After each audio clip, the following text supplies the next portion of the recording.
This podcast is sponsored by Talkspace. Ever feel like you're being pushed or pulled in more directions than you can even begin to process? When life demands more than you can give at work, in your relationship, or at home, Talkspace can help. Talkspace provides convenient online access to therapy, psychiatry, and mental health support. Just answer a few questions online and Talkspace will match you with a licensed provider in less than 2 days, with some even offering same-day appointments. Chat with a therapist over live video, audio, or messaging so you can get mental health support that fits your lifestyle and schedule. No taking time off work, no commuting to an office, and no waiting room. Just support that meets you right where you are. Best of all, Talkspace is covered by most major insurance plans with an average copay of $15. Get space when you need it with Talkspace. And now, you can get $80 off your first month with promo code SPACE80 when you go to Talkspace.com. Get $80 off your first month with promo code SPACE80 at Talkspace.com. That's Talkspace.com. This message is brought to you by Avocado Mattress. When you're shopping for a mattress, you can spend hours reading reviews and scrolling through photos, but the only way to truly know if a mattress is right for you is to feel it for yourself. That's why Avocado invites you to come lie down. Every Avocado mattress is GOTS certified organic, assembled in our California facility with organic cotton, wool, and latex. No polyurethane foams, no fiberglass, certified made safe and EWG verified. It's a difference you can feel. So curl up, try any of our Avocado mattresses in person at an Avocado mattress store or 600 premier retail locations nationwide.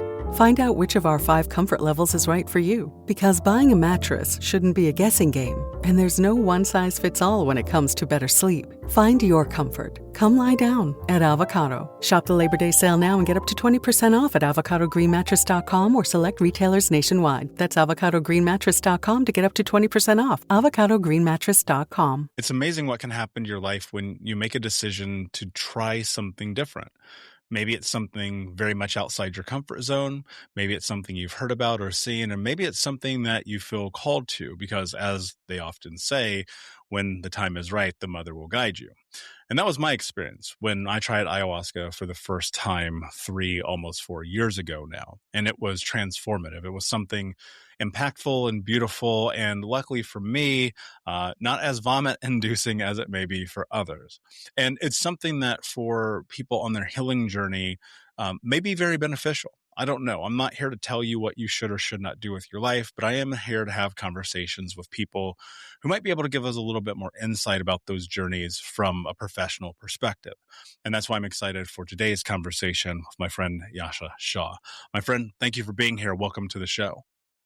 Thank you so much, Michael, for having me. I'm super excited to be here and share some good stories with your guest. Yeah, absolutely.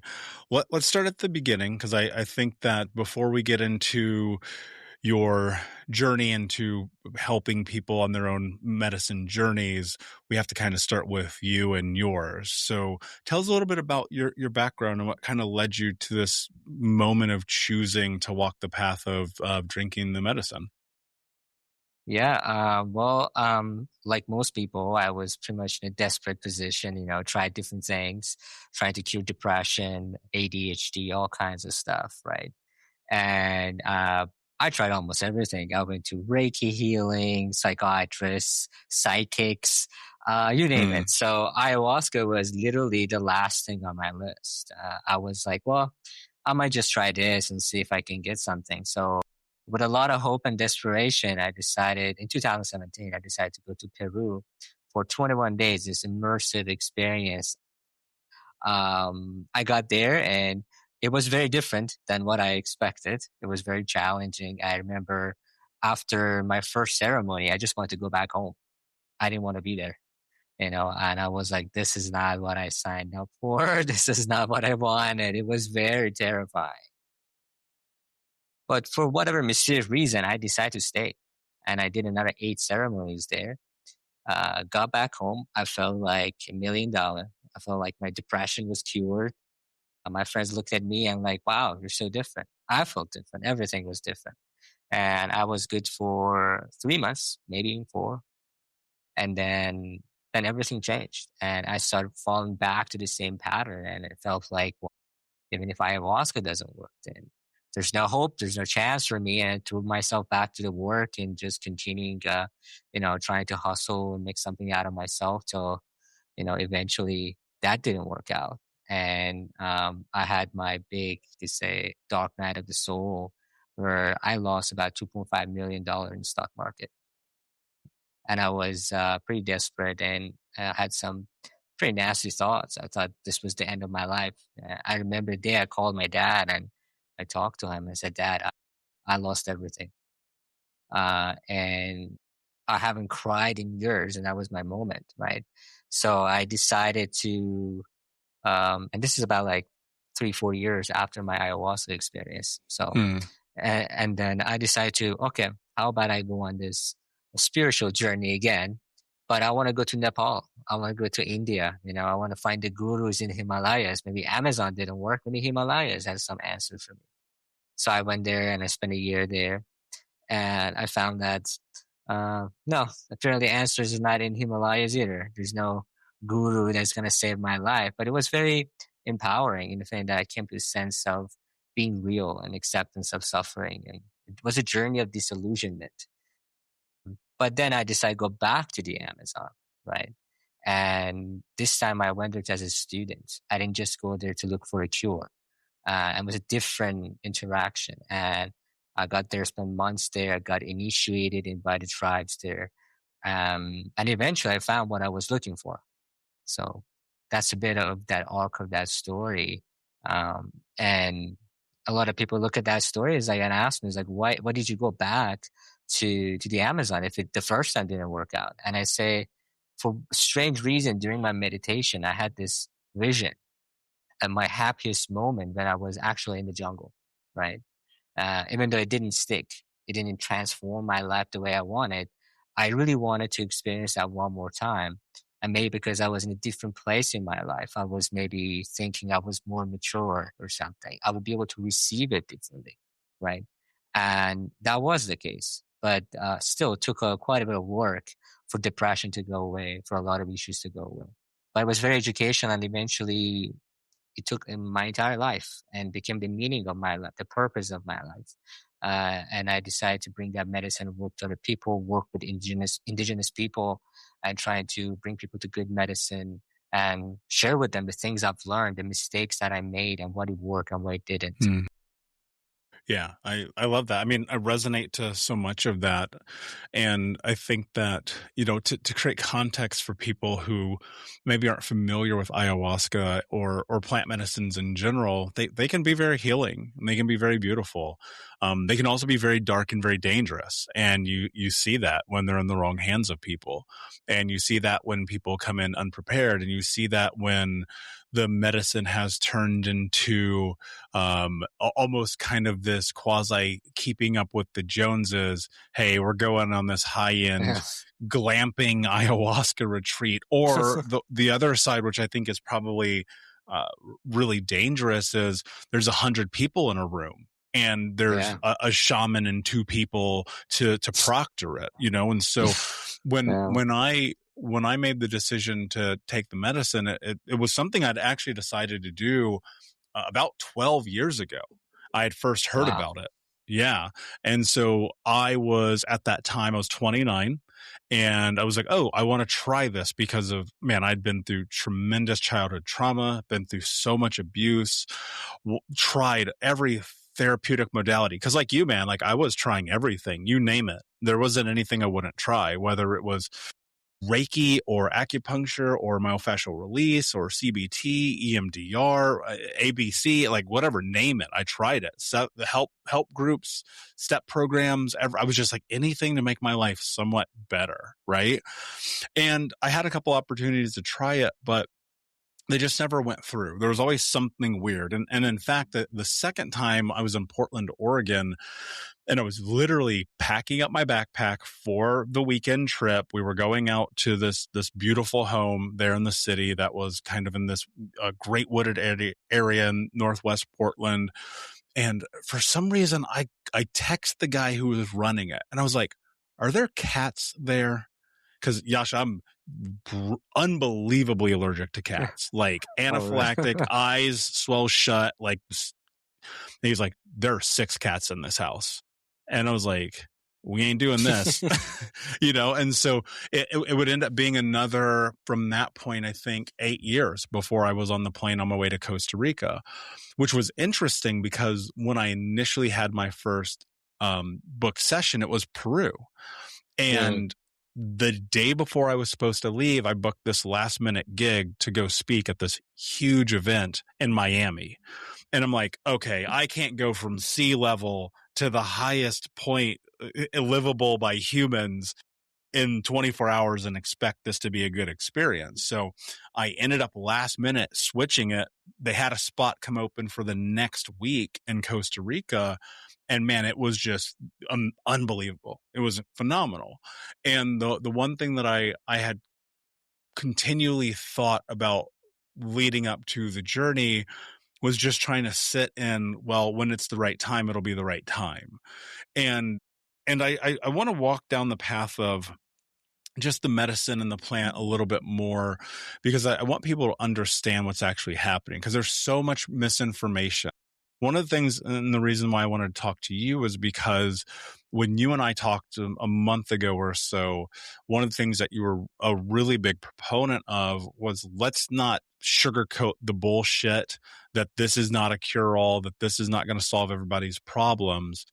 And I'd love to explore that with you a little bit, because I think that people are being disillusioned by marketing right now. It's like when the only thing I compare it to is like when doctors used to say it was okay to smoke cigarettes. You're like, all right. Oh, yeah. Yeah, I get that. That's quite a bit, actually. It's a big problem for, I don't think it's good for the medicine. I don't even think good for people who are genuinely trying to create a beautiful experience for people and be helpful. I think there are so many parts to that. I'd share a story with you. There was this a woman that my friend recommended to me to support, because she was in Peru. She was doing master plan dietas, and then I got the call, and I was in Medellin, and I said, "Hey, what's up?" And so like, my friend is in a very bad, dark place. I said, "Why?"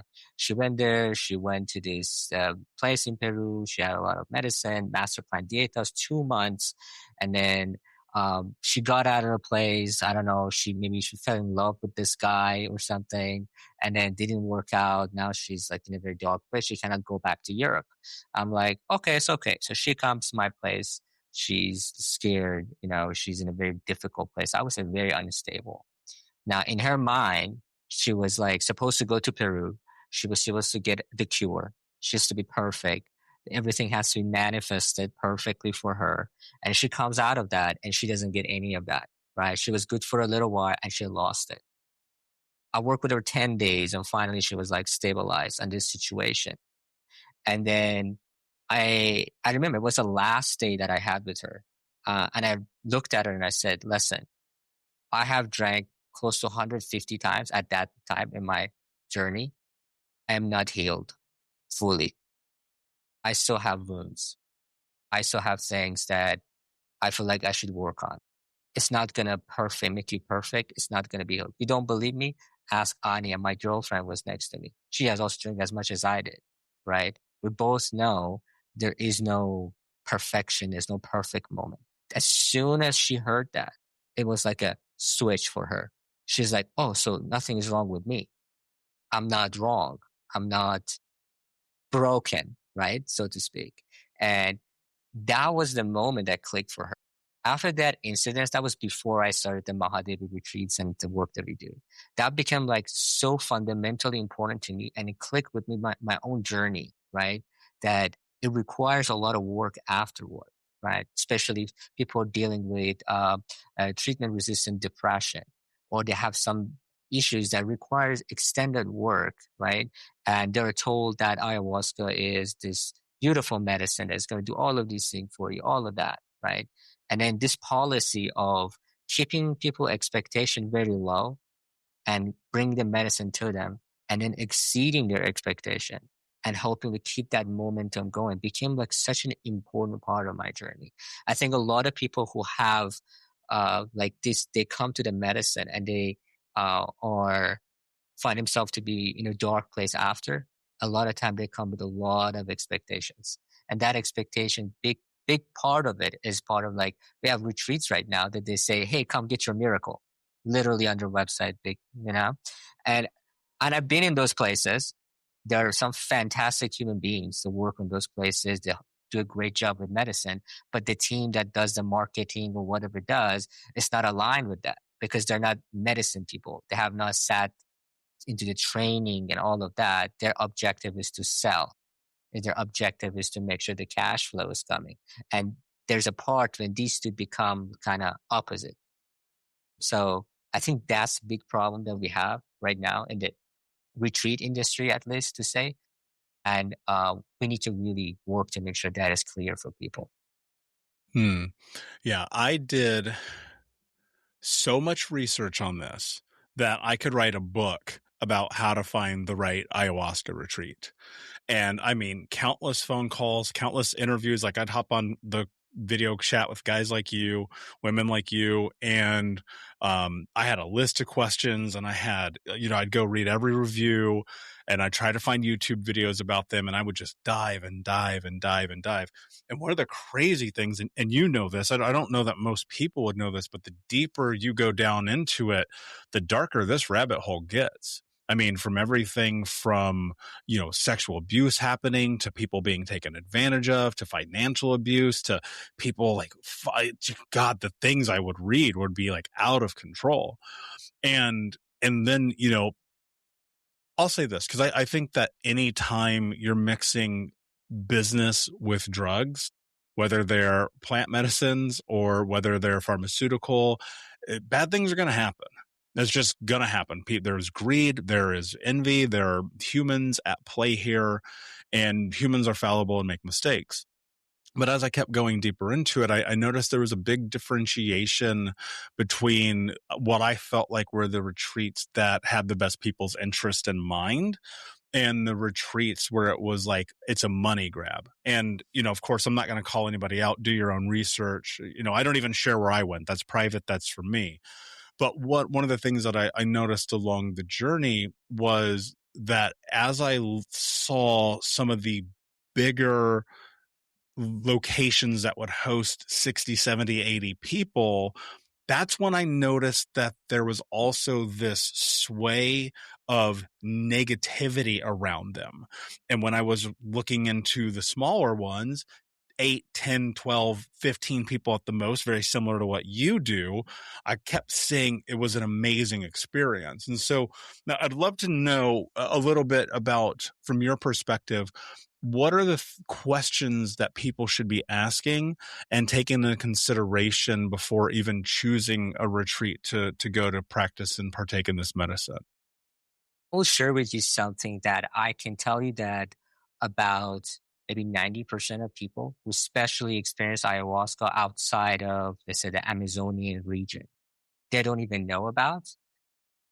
Although I don't think personal thing is like the most important thing, but it makes a huge difference for some people, is that a lot of people are drinking paste ayahuasca, right?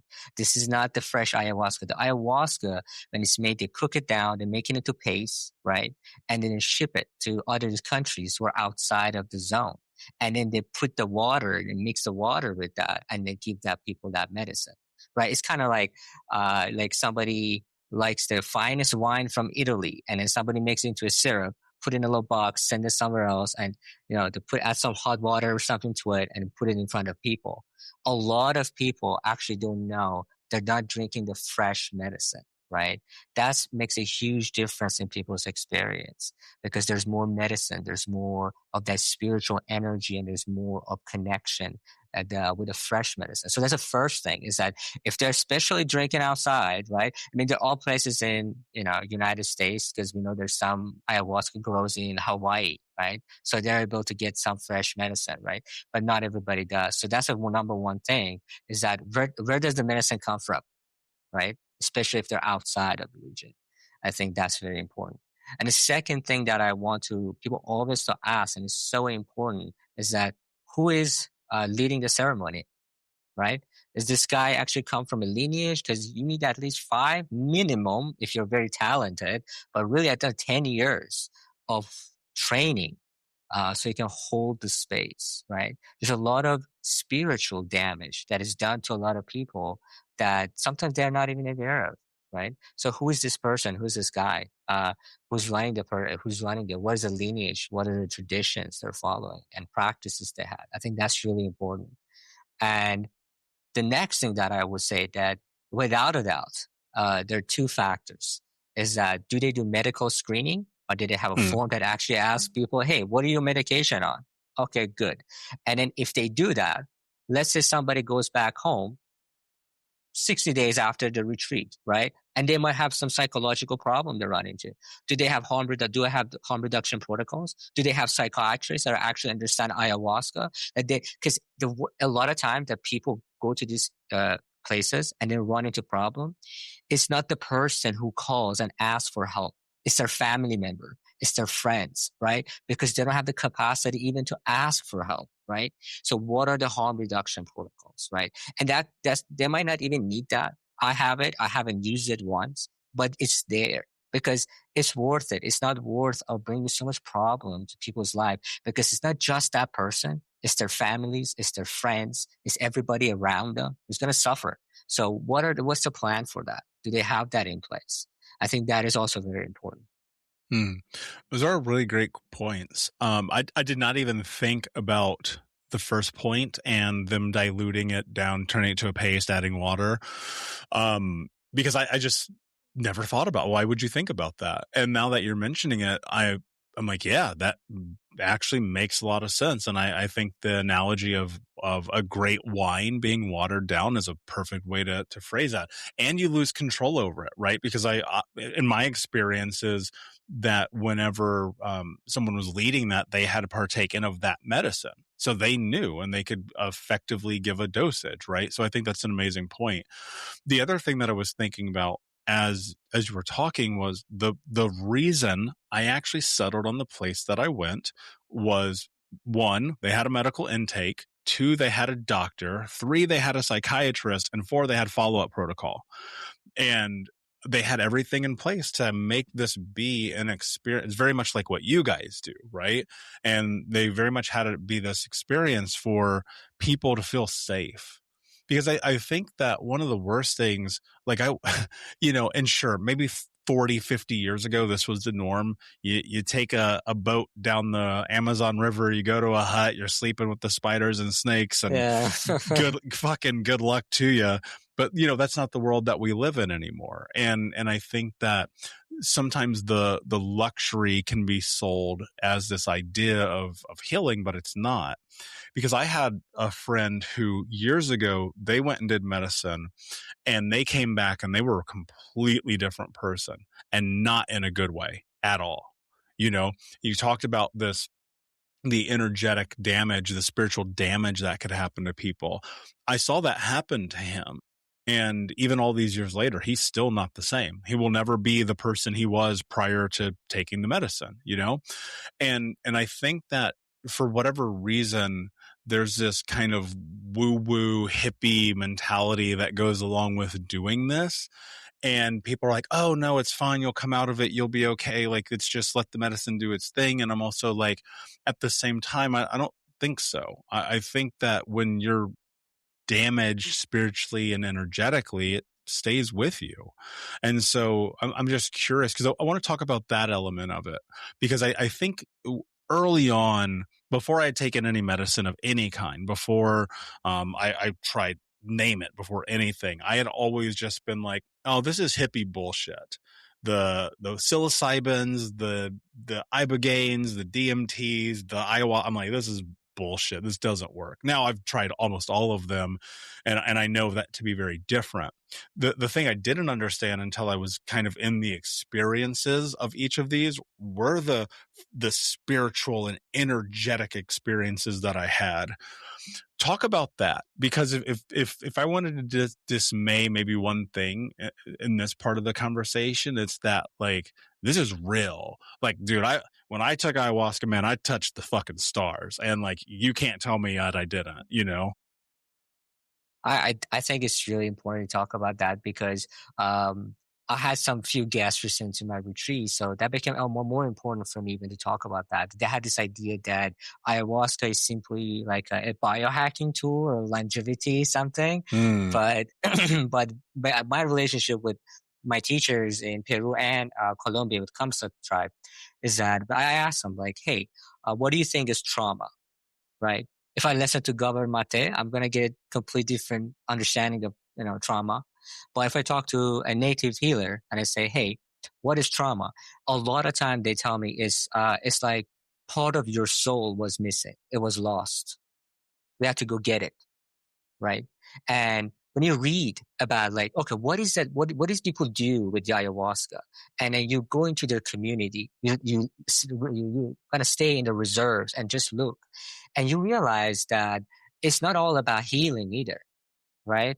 Because they use it to do hunting, to go find where am I supposed to find my meal in the jungle, where they can find other medicine plants, to talk to their ancestors, to help their soul to pass, there are all kinds of stuff. And also there's a darker side, by serious, especially in Peru, is very common. The brujeria, the dark side of people attacking each other with very negative stuff, right? Over jealousy, over, this maestro is getting more clients. It's not fair to me and my family. Here's some energetic darts I sent towards you. There's a lot of that also going on that like a lot of people don't pay attention because they're stuck with this. Oh, this is DMT and this is a DMN, default mode network. It helps with that, but there's a whole spiritual dimension that goes around it. And for them, a lot of time, healing is about working with that more than, okay, this is a childhood trauma and we should work with the inner child healing. Like indigenous people don't think that way. They see things the way their ancestors or teacher taught them. And I think there is a spiritual dimension in healing of trauma and working with different grow. And there's a lot of time, that's why people do a lot of different things, right? That makes sense, scientific sense, but they're not getting anywhere because the issue is not a spiritual, energetic thing. And that's why they go to do these things and they get some result that they weren't even expecting because it required spiritual healing. So I think that part is very important to pay attention to because that allows you to realize, okay, I should really also be safe about that too. Who are these people that I'm sitting with? What is their lineage? Are they God-worshipping people? Are they, what's going on? And that's something that I feel often is not also talked about. That's a great point. That's a really great point. I did my ceremony with the Shipipo people, and it was just this really beautiful, very long nights. I mean, dude, some of our nights were literally like 13, 14 hours long. And that's with a small group. Again, we were, I think, 14, maybe 16 of us. We were a very small group. But there were 5 there were multiple shamans and then 5 proctors. And so like every 2 people had someone with them. And dude, I have not shared this story on the podcast. Very few people actually know this. On the 3rd night, I felt the overwhelming sense of all of the energy of every single soul in that room. And it was crushing me like a weight. Like I can't even explain it. Like I felt like the weight of 10,000 pounds on me, and I could just feel all the pain and all the energy and all of the things around all of the people. And This message is brought to you by Avocado Mattress. When you're shopping for a mattress, you can spend hours reading reviews and scrolling through photos, but the only way to truly know if a mattress is right for you is to feel it for yourself. That's why Avocado invites you to come lie down. Every Avocado mattress is GOTS certified organic, assembled in our California facility with organic cotton, wool, and latex. No polyurethane foams, no fiberglass, certified made safe and EWG verified. It's a difference you can feel. So curl up, try any of our Avocado mattresses in person at an Avocado mattress store or 600 premier retail locations nationwide. Find out which of our 5 comfort levels is right for you, because buying a mattress shouldn't be a guessing game, and there's no one-size-fits-all when it comes to better sleep. Find your comfort. Come lie down at Avocado. Shop the Labor Day sale now and get up to 20% off at avocadogreenmattress.com or select retailers nationwide. That's avocadogreenmattress.com to get up to 20% off. avocadogreenmattress.com. Are you seated? Do you know what's coming next? You probably really don't. It's Andy Lawani here from Culture Shock, the podcast where celebrities, all sorts of culture makers, people, and everybody in between, we just get on. And we're trading rehearsed answers for some unexpected, shocking questions, maybe sometimes dumb, that you may ask yourself sometimes, and you want to see someone else ask them. With all things plenty of laughs, surprises, and just enough chaos to keep everyone on their toes, you might enjoy this podcast. Be sure to check out Culture Shock wherever you stream your podcasts online, and obviously, you're gonna like this. I'm sure of it. I'm an empath by nature. Like, it's something that took me a long time to understand. And I've known that to now become really a bit of a superpower. But in that moment, it was so overwhelming. And the shaman needed to come and sit with me and literally he like sucked the inner. There's the part where we lose people. I already know this. But I already know this because you weren't there. But look, this is the part where I'm going to lose you. But just stay with me because this was so real, right? And he comes up and he takes a cigar and he just sucks all of the energy out of me, all of this negative energy. And then he takes this solution, it was a blessed water, and blows it on the cigar. And like that, it was over. I've never experienced anything like that. It's the fucking craziest thing I've ever experienced in my life. And dude, you got to understand this about me. I am the most fucking type A, rational, analytical person that you will ever meet in your life. Like, I'm like, you tell me about something, I need you to tell me why. I do not believe it until I see it. I am a skeptic. I am by nature. I don't believe it. And I'm in this moment, not to mention all the other moments that happen in there too. And I was like, oh my God, this is so real. Talk to me about I want to go deeper into the spiritual side of this a little bit, because I don't think people really understand it. And I don't know that we'll ever articulate it. It's kind of like explaining sex. How do you explain sex to someone who's a virgin? You're like, it's the greatest thing fucking of all time. And you're like, the closest thing you know to is eating birthday cake. Like, we're not talking the same conversation. So dive into that a little bit more. Talk about the spiritual connection. What happens with ayahuasca? What is it that's connecting us closer to Mother Nature? What are the things that are transpiring in that space? Yeah, I think a little bit of like an origin story of ayahuasca. You know, if you talk to different tribes, you get different stories. Anybody who walked into the Amazon rainforest, you walk in there 5 minutes, you're going to get lost. Everything looks the same. All the plants look the same. You touch the wrong tree, you can just die right there. That's it. You touch the wrong plant, you're dead. It's all kinds of things. Snakes everywhere, mosquitoes. It's crazy. It's super dangerous. But it's rather kind of fun too. At some point, now you're going to go there and see something new and exciting. But it is difficult. Like, there's about 80,000 species of plants in the Amazon, and you need these two particular, ayahuasca and chacruna, or ayahuasca and chagra in Colombia. You need these two. One is the MAO inhibitor, and the other one is a DMT, so they can actually get to the brain. The DMT, otherwise, it's not going to get there. So how the hell these guys knew to go into the jungle, find these two exact plants, put them together, and then you will be able to have all of these stuff, right? It's the combination, it's just too many same possibilities. And when you ask them how they got it, they give you all kinds of crazy stories, right? They tell you there was a guy who received the prophecy and then he turned into ayahuasca. So when we're drinking ayahuasca, we're drinking the blood of this great healer. There's another version of it that will talk about, there was a woman, she gave birth to ayahuasca and different part of her body became different plants. There's some other person, it was a prophecy, we're praying to tobacco and tobacco gave us that. But every single time, there's this idea that the recipe of the know-how came from some divine source and they got it and then they were able to do that. And when you look at that, when you understand that part, that to me, like, which one is more crazier to believe? Going to the Amazon and at the time that people, their priority is just to survive and get food, and they have tribal warfares and all that. Oh, I just want to experiment with plants and get high. Like, they're not going to do that. That doesn't make any sense. There's no rational sense. To me, the idea of that there was a divine source, that they gave it to people, makes more sense than that, because that's just out of perspective for me. I don't know. Maybe some people would go with that idea that they just experimented and randomly they figured that, you can get high or have visions, with ayahuasca. So when we look at that part of it, when we understand and we connect to ayahuasca that way, and I've seen it. I have people who are very rational, logical. That's what we made this video called Ayahuasca Framework. We just literally made it for people who are rational, logical, explaining ayahuasca to them. without going too much into stories and all that, because we know they're going to be like, oh, okay, 2 minutes, I'm done. I don't want to listen to the rest of it. So we made that, and people, start connecting with that. And I think that the only way, as you said correctly, is to experiment it, experience that vision.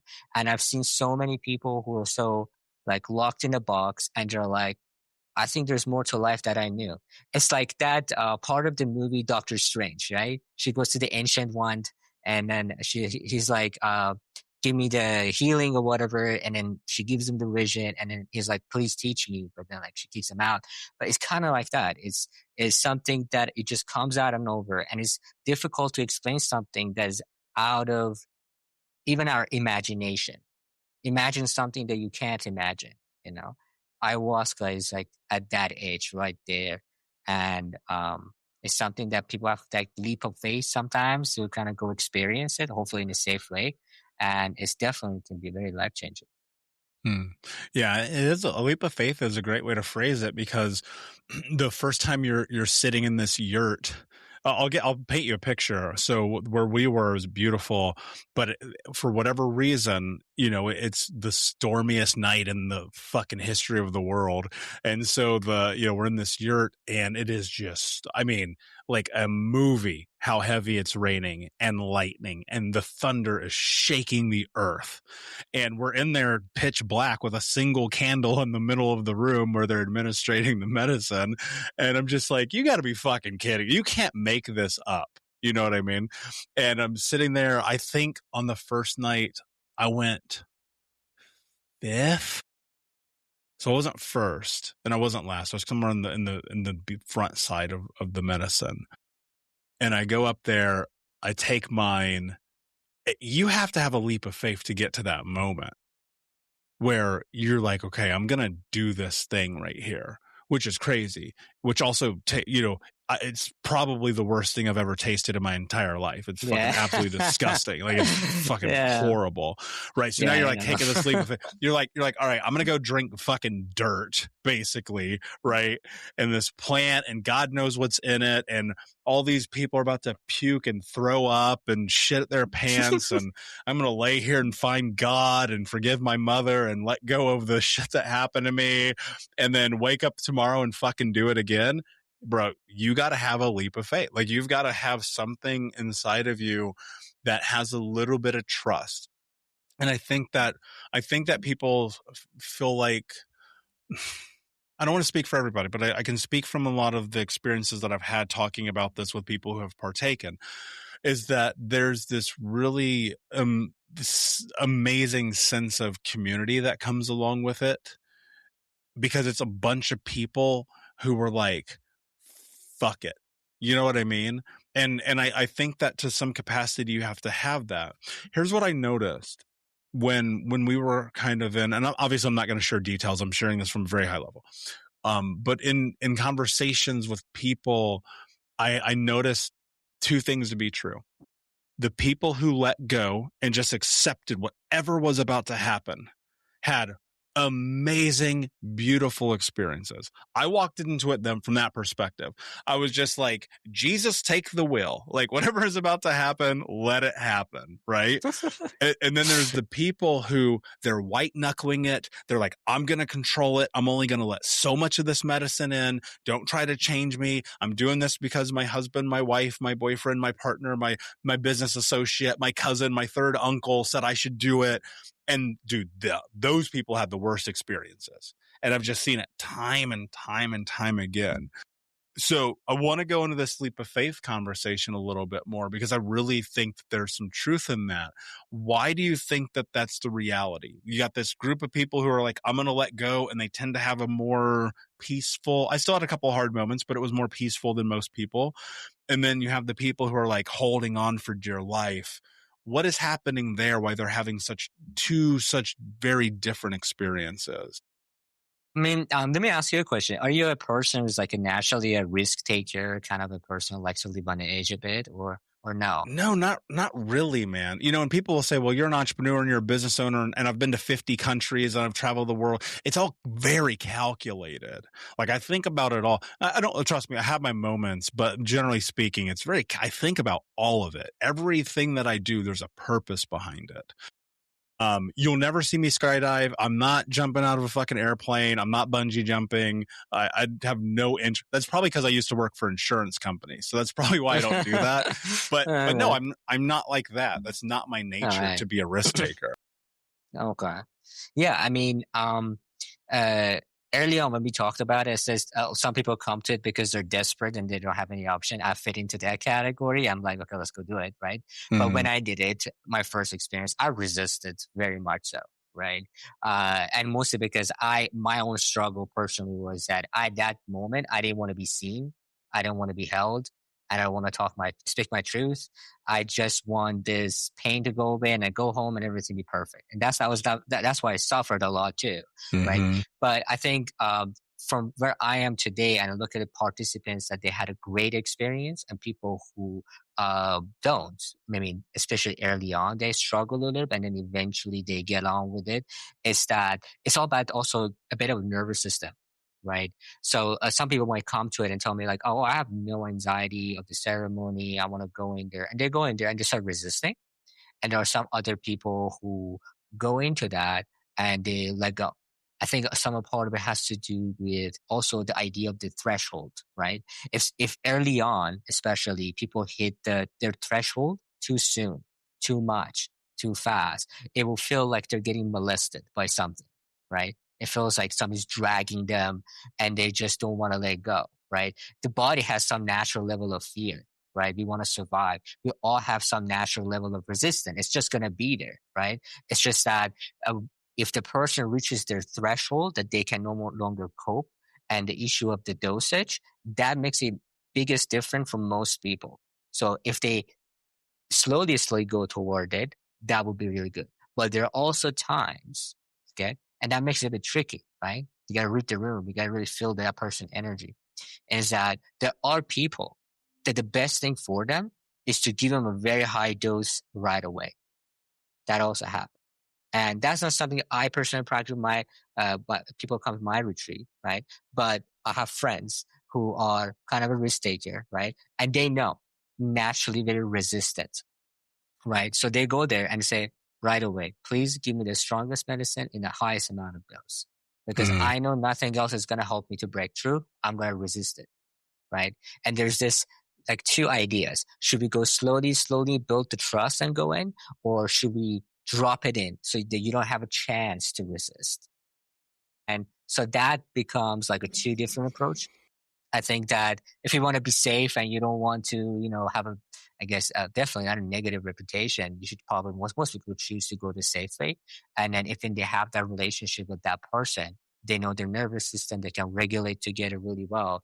Then they will like, okay, if you want a stronger medicine, I'll hook you up. We can go in and I will have you back. I think that's the approach to let people do that.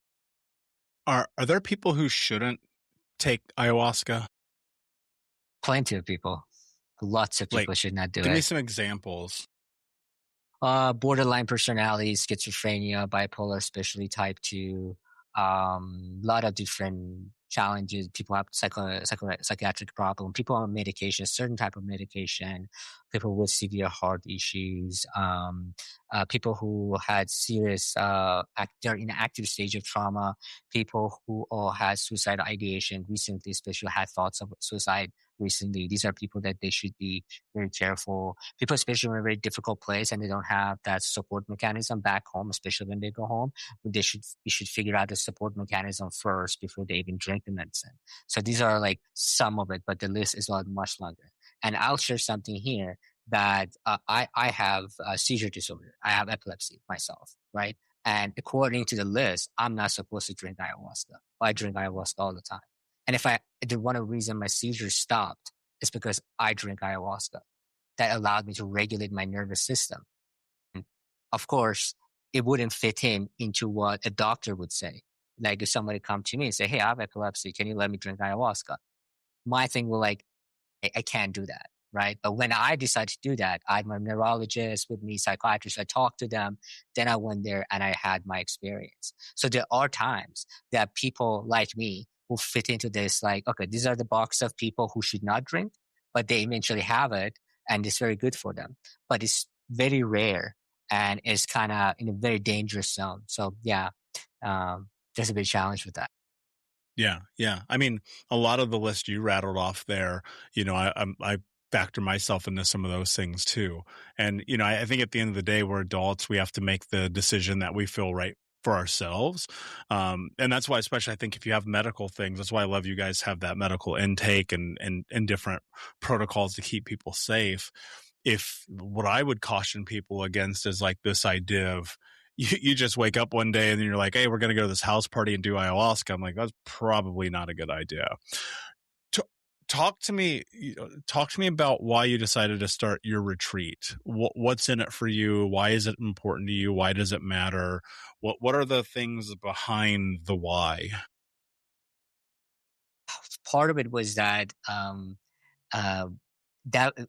my depression that I was like especially struggling with was very tied to my need for meaning in life. It was a bit of existential dread that I had. And I was like trading stocks and things like that. I was just doing it. And that wasn't for me, right? And I was left in a place like, what am I supposed to do, right? What am I supposed to? I became an entrepreneur just because I wanted to have a retreat, build a retreat. And I really wanted to do it right by the people, especially native people. Because as I was going through this journey, I saw a lot of people doing a lot of things that were very questionable, right? I saw places there were sexual abuses there. I saw places where the healers are not getting paid at all, and a lot of different things that it just kind of pissed me off, to be honest. I was very annoyed. I was trying to like get some experience with some of these organizations. Like, people got killed, people died. And like seeing all that kind of stuff, that just annoyed me so much. And I'm like, okay, I'm going to go do this. I do my best to be not like that. Do my best to be better. Okay. I'm not going to say I'm going to be perfect, but I'm going to be better. And the retreat part was mostly because of that. But my desire to work with the medicine was just something that's pulled me in. I just wanted to learn because early on, I just wanted it for me, right? I want to learn about it. I want to learn about me. I want to do it for me. But the more I'm in it, the more medicine is kind of pushing me. It's like, actually, you can help other people. Start like a little bit. Okay, fine. And then eventually got to this place. Okay, let's do this retreat. And I want to work with people in areas, especially that they're lesser known, but they have such good medicine. Excellent medicine, especially in Putumayo, which is like a gem. It's an underrated gem because for so many years, Colombia had so much wars and problems, and a lot of people could not even come to Putumayo. So it didn't become as like a tourist hub like Iquitos or all those other Pucallpa, other areas that are very ayahuasca known, right? So for that reason, it's just a lot of traditions are untouched. Like we have about 7,000 people of a tribe that I work with. It's a tribe that they're still alive. The Kofan tribe has about 1,500 people. They're going to go extinct if we don't bring some level of prosperity to these people. If we're not going to share their wisdom, if we're not going to learn, if we're not going to talk about what they have in a respectable way, the world would not know, right? There's this beautiful documentary on Netflix, the Lost Children. I don't know if you watched that. I highly recommend it. It's about these children that they were lost in the Amazon for 40 days because their plane crashed, right? It's a true story. And the Colombian military tried to find them and they can. And the last thing they do is that they drink ayahuasca and then they'll find the kids with that. And it's one of the most beautiful stories. And I think, after that got out, a lot of people are like, oh, Colombia, Yahe, more interest, people showing up about that. So finally, hearing the stories of these people. There's a lot of beautiful things these people have that is, Yahe ayahuasca is great, but their culture, their wisdom, the way they live is so many beautiful things that is here. I would love for people to see and experience. That's beautiful. That's kind of how this whole thing started. I looked at the world 10 years ago when I started Think Unbroken, and, there was nobody helping people at that time. It's very different now, but I'm one of the very first childhood trauma coaches, authors, podcast hosts in the world. And it was just because I saw this opportunity to help people. And, I'm still on my journey, dude. I'm still like fucking shit up constantly, but it's like, you go and you make the steps and take the strides to try to make the world a better place, to do things the right way, to help people, to help yourself, to be prosperous and productive. And sometimes that only comes from looking at the problem of the thing right in front of you. And I love that your approach to this is so much different, because you saw a lot that wasn't right and that wasn't fair and that wasn't working. And you've seen the experiences too, been there yourself in a room of 100 people and having this really uncomfortable and unfair journey. And then you see these documentaries on YouTube about the rapes and pillages and the horrible treatment of the tribal people, and you're sitting here, you're like, okay, I'm gonna do something different. And I think that was the thing that attracted me to have this conversation with you, because I was like, man, I don't care about the retreat. Fuck the retreat. There's a million retreats. Are you doing it right? Are you doing it because you care? Are you doing it because you want to make people's lives better? And that was the same experience I had from the retreat that I went to.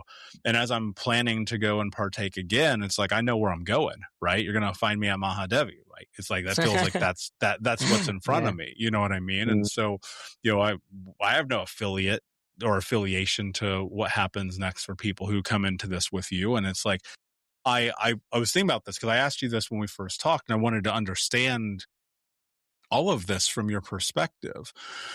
And when I was deciding whether or not to have you on the show, the one thing in the back of my head was like, would I go to this retreat? Because dude, I'll show you the spreadsheet. It's fucking crazy. Like, I literally wrote like 40 different retreats across the world. And I started writing down occupancy, medical care, psychiatric care, notes. How are they on their call? What was the energy like? What are the reviews like? Do they have content online? Like I did this huge deep dive, and this was many, many years ago.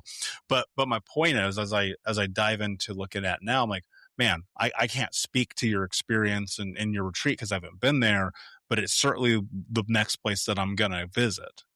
I'm curious, before we start to wrap up, because I know we're running out of time here, but one of the things I thought was really fascinating is that you procure your ayahuasca way differently than anyone else. And I would love for you to talk about that, because I think all the imagery that we see is, here's a bunch of plants in a boiling cauldron, like some witches, running and putting spells on it, and they mush it out and you drink it. And you guys do it just from such a different way. Explain that to us, just because I don't remember exactly how you told me about it, but I want you to remind me. I think you talk about the crudo. I think the one that is not a cooked medicine version, I think. We have this very different a form of preparation of yahe that is very unique to Putumayo. And, ayahuasca doesn't need to be cooked for it to be effective. That taste that you talk about is really difficult to have. Ayahuasca doesn't need to have that, actually. You could, the way the Kamsa people do it is that they remove all of the bark completely. They chop it down to smallest pieces and they smash it for hours and hours and hours. It's like guys that are huge, right? I'm not necessarily a big guy, right? They give up, like, oh my God, it's so hard, right? And then they put the leaves, the chagras, and then they smash that for hours. And then they mix them together. And when it comes out, right, it's this like vegetable juice, tastes like vegetable juice, right? And you drink that, it will have the same effect as ayahuasca. There's no difference. And the benefit of that, I would say, is a bit colder, so it's not as hot as the yahe, the cooked version. It's a bit easier on the stomach, and it's a bit creates less nausea. It can't be as strong as the cooked version. And a lot of my friends who've been drinking ayahuasca for a long time, and they're like, dude, I still haven't got over the taste of ayahuasca. All of this stuff. I'm going to tell you, I still haven't got it. And I'm like, I'm there with you. I'm just glad that I have crudo here. I could drink that. And if I want to have cooked, sometimes I feel guilty. I'm like, oh my God, this is too easy now. So I'm just going to go have some cooked medicine just to honor the path and just like, okay, let's stick to some of the old memories. But that's something that's very unique. It's very beautiful. And I think this July retreat, we'll actually have a group of people that we're going to go and make the medicine together. We're going to make a medicine together, and Tai Tamigo is going to guide people, talk about the plants. So it's going to be an amazing experience. Man, that's awesome.